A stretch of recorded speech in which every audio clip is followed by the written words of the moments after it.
வணக்கம் ஃப்ரெண்ட்ஸ், இது அறிவை தீட்டு சேனல். இந்த சேனலில் TET, TNPSC, TRB, UG TRB இந்த மாதிரி எல்லா கவர்மெண்ட் எக்ஸாம்ஸ்க்கும் தேவையான டீப் அண்ட் இம்பார்ட்டன்ட் கொஸ்டின்ஸ்லாம் பார்க்க போகிறோம். இப்போ நம்ம 6th செகண்ட் டேர்ம் தமிழில் இருக்க கொஸ்டின்ஸ் ஃபுல்லாக பார்க்கலாம்.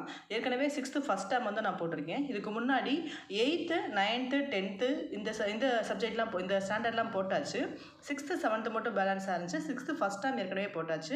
இந்த நான் போட்ட வீடியோஸ்லாம் பிடிஎஃபாக நான் கிரியேட் பண்ணியிருக்கேன். சப்போஸ் உங்களுக்கு பிடிஎஃப் தேவைப்படுச்சுன்னா டிஸ்கிரிப்ஷனில் வாட்ஸ்அப் லிங்க் கொடுக்குறேன், அதில் ஜாயின் பண்ணிக்கோங்க. பிடிஎஃப் டீட்டெயில்ஸ் கூட நான் டிஸ்கிரிப்ஷனில் கொடுக்குறேன். ஓகேவா? இப்போ 6th செகண்ட் டேர்ம் தமிழில் ஃபஸ்ட்டு கொஸ்டின் பார்க்கலாம். மூதுரை எனும் நூலின் ஆசிரியர் ஔவையார். 2. ஔவையார் ஆத்திச்சூடி, கொன்றை வேந்தன், நல்வழி போன்ற நூல்களையும் இயற்றியுள்ளார். 3. மூதுரை எனும் சொல்லுக்கு மூத்தோர் கூறும் அறிவுரை என்பது பொருள். 4 நான் 7ன்னு போட்டேன், சாரி, இது 4. மூதுரையில் உள்ள பாடல்களின் எண்ணிக்கை 31. 5 எளிய மொழியில் சமூக சீர்திருத்த கருத்துக்களை வலியுறுத்தி பாடியவர் பட்டுக்கோட்டை கல்யாண சுந்தரம். இதெல்லாம் கேட்பாங்க. எளிய தமிழில் சமூக சீர்திருத்த கருத்துக்களை வலியுறுத்தி பாடியவர். இது சாதாரணமாக தெரியும், ஆனால் என்ன இந்த வரிகள்லாம் சேர்த்து படிக்கிறது தான் நல்லது. 6வது இவர்னா பட்டுக்கோட்டை கல்யாண சுந்தரம் திரை இசை பாடல்களில் உழைப்பாளிகளின் உயர்வை போற்றியவர். 7 மக்கள் கவிஞர் என சிறப்பிக்கப்பட்டவர் பட்டுக்கோட்டை கல்யாண சுந்தரம். 8 காமராஜரின் சிறப்பு பெயர்கள் என்ன அப்படின்னா பெருந்தலைவர், கருப்பு காந்தி, படிக்காத மேதை, ஏழை பங்காளர், கர்ம வீரர், தலைவர்களை உருவாக்குபவர். 9 மாநிலம் முழுவதும் அனைவருக்கும் இலவச கட்டாய கல்விக்கான சட்டத்தை இயற்றி நடைமுறைப்படுத்தியவர் யாருன்னா காமராஜர். மாணவர்கள் பசியின்றி படிக்க மதிய உணவு திட்டத்தை கொண்டு வந்தார். இலவச கட்டாய கல்வி, மதிய உணவு திட்டம், சீருடை திட்டம். அந்த பள்ளிகளில் ஏற்றத்தாழ்வின்றி குழந்தைகள் கல்வி கற்க சீருடை திட்டத்தை அறிமுகம் செய்தார். இதெல்லாம் நல்லா ஞாபகம் வச்சுக்கோங்க. இதில் இல்லாததை ஒன்றை கொடுத்து எது காமராஜர் உருவாக்கிய திட்டம் அல்லாதது எது அப்படின்னு சொல்லி கேட்பாங்க. உருவாக்கிய திட்டங்கள் என்ன? இலவச கட்டாய கல்வி, மதிய உணவு திட்டம், சீருடை திட்டம். இது பூராமே காமராஜர் இயற்றினது, அறிமுகப்படுத்தினது. காமராஜருக்கு தமிழக அரசு செய்த சிறப்புகள் என்ன? மதுரை பல்கலைக்கழகத்திற்கு மதுரை காமராஜர் பல்கலைக்கழகம் என பெயர் சூட்டப்பட்டது. நடுவண் அரசு 1976 பாரத ரத்னா விருது வழங்கியது. யாருக்கு? காமராஜருக்கு.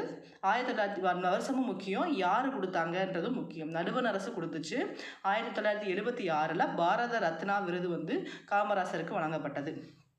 காமராஜர் வாழ்ந்த சென்னை இல்லம் மற்றும் விருதுநகர் இல்லம் ஆகியன அரசுடைமை ஆக்கப்பட்டு நினைவு இல்லங்களாக மாற்றப்பட்டன.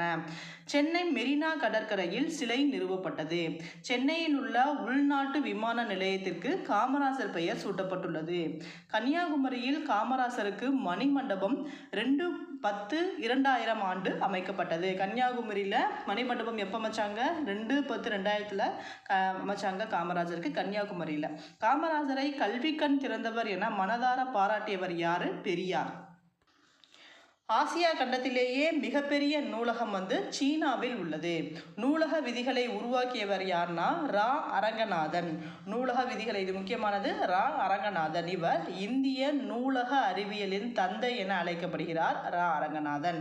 பார்வைத்திறன் குறைபாடு உடையோருக்கு தொட்டு பார்த்து படிப்பதற்கு உதவும் நூல்களோட பெயர்கள் என்னன்னா பிரெய்லி நூல்கள் சொல்லுவாங்க.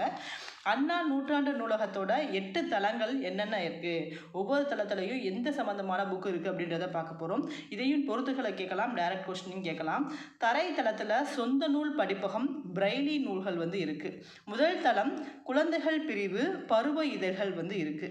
2வது தளம் தமிழ் நூல்கள் இருக்குது. 3வது தளம் கன்னி அறிவியல், தத்துவம், அரசியல் நூல்கள் இருக்குது.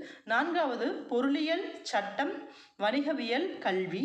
5வது கணிதம், அறிவியல், மருத்துவம். 6வது தளம் இதெல்லாம் பொறியியல், வேளாண்மை, திரைப்படக்கலை. 7வது தளத்தில் வரலாறு, சுற்றுலா. 8வது தளத்தில் நூலகத்தின் நிர்வாக பிரிவு இருக்குது.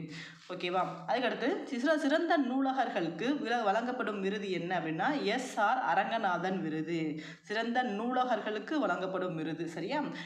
SR அரங்கநாதன் விருது. ஓகே, இயல் 1 முடிஞ்சிச்சு. இயல் 2 பார்க்கலாம். ஆசாரக்கோவையின் ஆசிரியர் பெருவாயின் முள்ளியார். இவரின் பிறந்த ஊர் கயத்தூர். ஆசாரக்கோவை என்பதற்கு நல்ல ஒழுக்கங்களின் தொகுப்பு என்பது பொருள். இந்நூல் 14 கீழ்கணக்கு நூல்களுள் ஒன்று. இந்நூல் 100 வெண்பாக்களை கொண்டது. முத்தேன் என்னென்ன அப்படின்னா கொம்புத்தேன், பொந்துத்தேன், கொசுத்தேன் அப்படின்றது. முக்கணின்னா மா, பலா, வாழைன்றது தெரியும். முத்தமிழ் இயல் இசை நாடகம். தாலாட்டு வாய்மொழி இலக்கியங்களுள் ஒன்று. தாள் என்பதற்கு நாக்கு என்று பொருள். நாவை அசைத்து பாடுவதால் தாலாட்டு, அதாவது இதை எப்படி பிரிக்கலாம் அப்படின்னா தாள் கூட்டல் ஆட்டு என பெயர் பெற்றது. பொங்கல் திருநாளோட சிறப்பு பெயர்கள் என்ன அப்படின்னா தமிழர் திருநாள், அறுவடை திருவிழா, உழவர் திருநாள் என்றழைப்பர். வாழ்க்கைக்கு வளம் தரும் மலை கடவுளை வழிபடும் நோக்கில் அக்காலத்தில் போகி பண்டிகை இந்திர விழாவாக கொண்டாடப்பட்டது. தை முதல் நாளில் திருவள்ளுவர் ஆண்டு தொடங்குகிறது. தை 2ஆம் நாள் திருவள்ளுவர் தினம் கொண்டாடப்படுகிறது. மார்கழி மாத இறுதி நாள் போகி திருநாள். மாட்டுப்பொங்கல் நாளிலோ அதற்கு அடுத்த நாளிலோ சில ஊர்களில் மஞ்சு விரட்டு நடைபெறும். மஞ்சு விரட்டு என்பது மாடுகளை அடக்கி தழுவும் வீர விளையாட்டு. இது மாடு பிடித்தல், ஜல்லிக்கட்டு, ஏறு தழுவுதல் என்று அழைக்கப்படுகிறது. இதை பூரா நீங்கள் எழுதுறதுக்கு கஷ்டமாக இருக்குது, நோட் பண்ண கஷ்டமாக இருக்குது அப்படின்னா பிடிஎஃபாக கூட வாங்கிக்கலாம். சப்போஸ் உங்களுக்கு பிடிஎஃப் மூலம் எடுத்து அதை ஜெராக்ஸ் பண்ணுறது பாதி ரேட்டு தான், காசு கம்மியாக தான் கிடைக்கும்.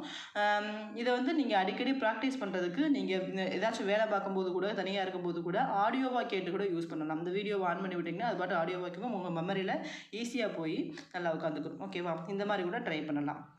அறுவடை திருநாள் ஆந்திரா, கர்நாடகா, மகாராஷ்டிரா, உத்தரப்பிரதேசம் ஆகிய மாநிலங்களில் மகர சங்கராந்தி என கொண்டாடப்படுகிறது. பஞ்சாபில் லோரி என்றும், குஜராத், ராஜஸ்தானில் உத்தராயன் என்றும் கொண்டாடப்படுகிறது. திருவள்ளுவர் பொ.ஆ.மு. 31 பிறந்தவர். எனவே திருவள்ளுவர் ஆண்டை கணக்கிட நடைமுறை ஆண்டோட 31 கூட்டிக் கொள்ளணும். அதாவது 2018 திருவள்ளுவர் ஆண்டுன்னு கேட்டால் 31 கூட்டி 2049 அப்படின்னு சொல்லணும். மாமல்லபுர கோவிலை கட்டியவர் நரசிம்மவர்மன். இவருக்கு மாமல்லன் எனும் பெயரும் உண்டு. இவரோட தந்தை யாருன்னா மகேந்திரவர்ம பல்லவர். மாமல்லபுர சிற்பங்கள் 4 தலைமுறைகளில் உருவாக்கப்பட்டது. இக்கோவிலில் 5 ரதங்கள் உள்ள இடத்திற்கு பஞ்ச பாண்டவர் ரதம் என்று பெயர். மனிதர்கள், விலங்குகள், பறவைகள் போன்ற சிற்பங்கள் செதுக்கப்பட்டுள்ள பாறை அர்ஜுனன் தபசு. இச்சிற்பங்களுக்கு புடைப்பு சிற்பங்கள் என்ற பெயரும் உண்டு. இப்போ நான் இந்த வீடியோவை ஆடியோவாக கேட்டிங்கன்னா உங்களுக்கு ரொம்ப யூஸ்ஃபுல்லாக மனப்பாடாகும். ஆடியோவாக கேட்குற மாதிரி தான் நான் தெளிவாக ஒவ்வொன்றையும் சொல்லியிருக்கேன். ஓகேவா? அர்ஜுனன் தவம் செய்யும் காட்சி உள்ள பாறை அர்ஜுனன் தபசு என்று பெயர். இதனை பகீரதன் தவம் என்றும் கூறுவர். சிற்பக்கலையின் 4 வகைகள் என்ன அப்படின்னா குடைவரை கோயில், கட்டுமான கோவில்கள், ஒற்றைக்கல் கோவில்கள், புடைப்பு சிற்பங்கள். இந்த 4 வகைகளும் காணப்படும் ஒரே இடம் மாமல்லபுரம் தான் இருக்கு. திருக்குறள் பற்றிய A to Z வீடியோ, அதாவது திருக்குறள் பற்றிய 100 கொஸ்டின் எல்லாமே ஃபுல்லாக கவர் ஆகும். என்னென்ன இருக்கோ திருக்குறள் பற்றிய செய்திகள் எல்லாம் கவர் ஆகிற ஒரு வீடியோ நான் ஏற்கனவே போட்டிருக்கேன். அந்த வீடியோவோட லிங்க் இந்த வீடியோக்குள்ள டிஸ்கிரிப்ஷனில் கொடுக்குறேன், பார்த்துக்கோங்க. நான் இந்த மாதிரி 6th, 2nd term திருக்குறள் எடுத்துட்டோம்னா கொஞ்சம் டாபிக் தான் இருக்கும். அந்த மாதிரி A to Z 6th-லேருந்து 12th வரைக்கும் இருக்க திருக்குறள் ஃபுல்லாகவே அதில் கவர் ஆயிரும். அதனால் உங்களுக்கு திருக்குறள்ன்ற செய்தி அந்த வீடியோவை பார்த்தாலே உங்களுக்கு போதும், ஒரு வீடியோ போதும். அந்த வீடியோட லிங்க் இந்த வீடியோக்குள்ள டிஸ்கிரிப்ஷனில் இருக்குது, மறக்காமல் பாருங்கள். ஏன்னா திருக்குறள் பற்றிய கொஸ்டின்ஸ் 2 மார்க்காச்சும் கண்டிப்பாக கேட்பாங்க. அந்த வீடியோ ரொம்ப யூஸ்ஃபுல்லாக இருக்கும்.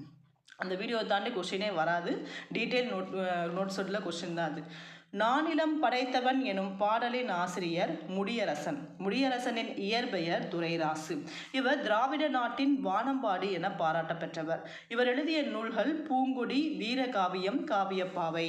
நானிலம் படைத்தவன் எனும் பாடல் புதியதொரு விதி செய்வோம் எனும் நூலில் இடம்பெற்றுள்ளது. நாட்டுப்புற பாடல்கள் காதால் கேட்டு வாய்மொழியாகவே வழங்கப்பட்டு வருவதால் இதனை வாய்மொழி இலக்கியம் என்பர். ஏற்றப்பாட்டு, ஓடப்பாட்டு முதலான தொழில் பாடல்களும் விளையாட்டு பாடல்கள், தாலாட்டு பாடல்கள் முதலியனவும் இதில் அடங்கும். நாட்டுப்புற இயல் ஆய்வு எனும் நூலை தொகுத்தவர் சு. சக்திவேல். நெய்தல் திணை. நிலம் கடலும் கடல் சார்ந்த இடமும். மக்கள் பரதர் பரத்தியர், எயினர் எயிற்றியர். தொழில் மீன் பிடித்தல், உப்பு விளைவித்தல். பூ தாளம்பூ. விடிவெள்ளி விளக்கு மணல் பஞ்சு மெத்தை. இது வந்து புக் பேக்கில் இருக்க பொறுத்துக. இதை டைரெக்டாக கூட கேட்பாங்க, பார்த்துக்கோங்க. விடிவெள்ளி விளக்கு மணல் பஞ்சு மெத்தை புயல் ஊஞ்சல் பனிமூட்டம் போர்வை. சங்க இலக்கியங்களில் நெல்லை கொடுத்து அதற்கு பதிலாக உப்பை பெற்றனர், ஆட்டின் பாலை கொடுத்து தானியத்தை பெற்றனர் எனும் செய்தி இடம்பெற்றுள்ளது. வணிகத்தை தரைவழி வணிகம் நீர்வழி வணிகம் என பிரிக்கலாம். வணிகர்கள் வண்டிகளில் பொருட்களை ஏற்றி வெளியூருக்கு செல்லும் போது குழுவாகவே செல்வர். இக்குழுவை வணிகச் சாத்து என்பர். கப்பல்கள் வந்து நிற்கும் இடங்கள் துறைமுகங்கள். துறைமுக நகரங்கள் பட்டினம் என்றும் பாக்கம் என்றும் குறிக்கப்பட்டன. வணிகத்தின் இரு பிரிவுகள் என்ன அப்படின்னா, தனிநபர் வணிகம், நிறுவன வணிகம். சிறு வணிகர்கள் நுகர்வோரிடம் நேரடி தொடர்பு கொள்பவர்கள். நுகர்வோருடன் நேரடி தொடர்பு கொள்பவர்கள் யாருன்னா சிறு வணிகர்கள். பழங்காலத்தில் தமிழ்நாட்டில் இருந்து தேக்கு, மயில் தோகை, அரிசி, சந்தனம், இஞ்சி, மிளகு போன்றவை பிற நாடுகளுக்கு ஏற்றுமதி செய்யப்பட்டன. தமிழ்நாட்டிலிருந்து ஏற்றுமதி செய்யப்பட்ட பொருட்கள் இதெல்லாம். சீனத்திலிருந்து கண்ணாடி, கற்பூரம், பட்டு போன்றவை இறக்குமதி செய்யப்பட்டன. அரேபியாவிலிருந்து குதிரைகள் வந்து வாங்கப்பட்டன. வாணிகம் செய்வார்க்கு வாணிகம் பேணி பிறவும் தமபோல் செய்யின் எனும் திருக்குறள் வணிகரின் நேர்மையை பற்றி கூறுகிறது. வணிகரை நடுவு நின்ற நன் நெஞ்சினோர் என்று பட்டினப்பாலை பாராட்டுகிறது. என்ன நூல், இதெல்லாம் நல்லா புரிஞ்சுக்கணும். கொள்வதும் மிகை கொளாது கொடுப்பதும் குறைபடாது அப்படின்ற வரிகள் வந்து பட்டினப்பாலை இதில் வணிகரை பற்றி சொல்லியிருக்காங்க. இது யாரை பற்றி சொல்றதுன்றது புரிஞ்சுக்கணும். சமன் செய்து சீர்தூக்கும் கோல்போல் அமைந்துருபால் கோடாமை சான்றோர்க்கு அணி அப்படின்னு திருக்குறள்லையும் வணிகத்தை பற்றி சொல்லியிருக்காங்க. அதுக்கடுத்து கரன்சி நோட் தமிழாக்கம். கரன்சி நோட்டுன்றது பணத்தால், செக்னா காசோலை, டிமாண்ட் டிராஃப்ட் வரைவோலை, டிஜிட்டல் மின்னணு மயம், டெபிட் கார்டு மின்னணு வணிகம். மின்னணு மயம் எது, மின்னணு வணிகம் எது நல்லா புரிஞ்சுக்கோங்க. கிரெடிட் கார்டு பற்று அட்டை, ஆன்லைன் ஷாப்பிங் இணையதள வணிகம், இ காமர்ஸ் மின்னணு வணிகம். ரெண்டுக்கும் டிஃப்ரென்ஸ் பார்த்துக்கோங்க. இரண்டாம் பருவம் முழுவதும் உள்ள சொல்லும் பொருளும் இது பூராமே இரண்டாம் பருவம், அதாவது 6th செகண்ட் டேர்மில் இருக்க எல்லாத்துக்கும் சேர்த்து இயல் 1 இயல் 2 இயல் 3 சேர்த்து உள்ள சொல்லும் பொருளும். அதே மாதிரி தான் 6th ஃபர்ஸ்ட் டேர்முக்கு நான் கொடுத்துருக்கேன். சொல்லும் பொருளும் தூற்றும்படி இகழும்படி, மூத்தோர் பெரியோர், மேதைகள் அறிஞர்கள், மாற்றார் மற்றவர், நெறி வழி, வற்றாமல் அழியாமல், நந்தவனம் பூஞ்சோலை, பண் இசை பார் உலகம், இளைத்து செய்து, மல்லெடுத்த வலிமை பெற்ற, எக்களிப்பு பெருமகிழ்ச்சி, ஆழி கடல், கதிர்ச்சுடர் கதிரவனின் ஒளி, மின்னல் வரி மின்னல் கோடுகள், மாசற குறையில்லாமல், சீதூக்கின் ஒப்பிட்டு அறிந்து, தேசம் நாடு, நன்றியறிதல் பிறர் செய்த உதவியை மறவாமை, ஒப்புரவு பிறருக்கு உதவி செய்தல், நட்டல் நட்பு கொள்ளுதல், சமர் போர், நல்கும் தரும், களனி வயல், மரம் வீரம், களம் கப்பல், அரிச்சுவடி அகரவரிசை எழுத்துக்கள். அதே மாதிரி தான் 6th செகண்ட் டேர்ம் ஃபுல்லாக இருக்க கலைச்சொல் அறிவோம். கல்வி எஜுகேஷன், தொடக்கப்பள்ளி பிரைமரி ஸ்கூல், மேல்நிலைப்பள்ளி ஹையர் செகண்டரி ஸ்கூல், நூலகம் லைப்ரரி, மின் படிக்கட்டு எஸ்கலேட்டர், மின் தூக்கி லிஃப்ட், மின் அஞ்சல் இமெயில், குறுந்தகடு காம்பேக்ட் டிஸ்க் அதாவது சிடின்னு சுருக்கமாக சொல்லுவோம், மின் உலகம் இ லைப்ரரி, மின் நூல் இ புக், மின் இதழ்கள் இ மேகசின், நல்வரவு வெல்கம், சிற்பங்கள் ஸ்கல்ப்சர்ஸ், சில்லுகள் சிப்ஸ், ஆயத்த ஆடை ரெடிமேட் ட்ரெஸ், ஒப்பனை மேக்கப், சிற்றுண்டி டிஃபின், பண்டம் கமோடிட்டி, பயணப்படகுகள் ஃபெர்ரிஸ், பாரம்பரியம் ஹெரிட்டேஜ், நுகர்வோர் கன்சியூமர், கடற்பயணம் ஓயேஜ், தொழில் முனைவோர் என்டர்பிரினிவர், கலப்படம் அடல்ட்ரேஷன், வணிகர் merchant. Okay, 6th second term ஃபுல்லாக கவர் ஆயிடுச்சு. அதுக்கடுத்து 6th தேர்ட் டேர்ம் பார்க்கலாம். 6th ஃபர்ஸ்ட் டேர்ம் வந்து தமிழ் வந்து பார்க்காதவங்க இந்த வீடியோ கீழே டிஸ்கிரிப்ஷனில் கொடுக்குறேன்.